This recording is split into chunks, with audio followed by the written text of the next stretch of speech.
Salut les affreux, aujourd'hui on va mettre les pieds dans le plat, direct enfin dans le poêlon pour vous parler une fois n'est pas coutume du repas qui va enchanter votre hiver. Je veux bien sûr parler de la raclette.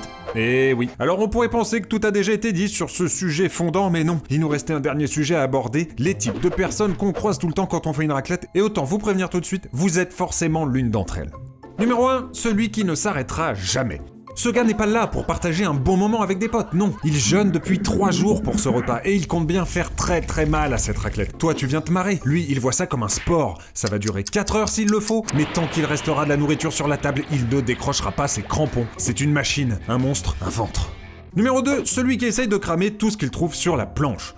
On lui dit de faire gaffe, mais tous les ans c'est pareil, ce gars a décidé de la jouer savant fou, et tout ce qu'il trouve sur la table, il essaiera de le passer sur la plancha. Vous avez beau lui dire que griller des cornichons ou des feuilles de salade, ça ne sert à rien, et qu'en plus ça sent la mort, il n'en a rien à secouer, il cramera ce qu'il a envie de cramer.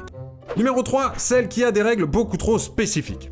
Il y a toujours quelqu'un qui arrive avec un immense grimoire refilé par son arrière-grand-mère et qui contient les 1400 règles de la raclette. Pas de rosette, ça ne se fait pas très à table, ça porte malheur, les patates ça se chauffe avant, soyons sérieux, et s'il vous plaît ne foutez pas d'œufs dans le poêlon, c'est comme ça et puis c'est tout. Généralement cette personne n'est pas très appréciée par le groupe, mais sans elle c'est le chaos, donc merci à toi. Numéro 4, celle qui organise et qui demande à aérer son appartement toute la soirée.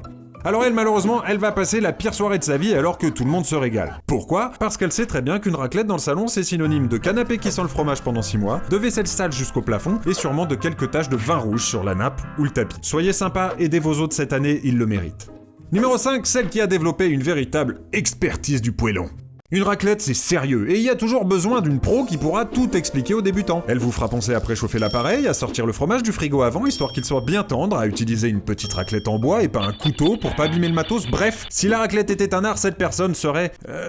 une artiste quoi. Non, attendez, j'ai mieux. Si la raclette était du catch, cette personne serait The Rock. Là, on se comprend. Numéro 6, celui qui pense que la nourriture éponge tout.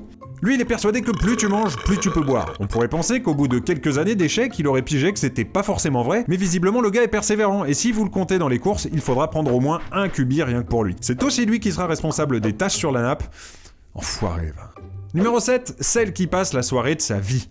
Ah, la bouffe, les copains, la convivialité, les valeurs de l'Ovalie. C'est tout ce qu'elle aime, Sylvie. Et bah du coup, elle craque. C'est trop pour elle, toute cette joie de vivre. Et que je prends une photo du groupe, et que je poste mon assiette sur Insta, et que je répète toutes les 5 minutes.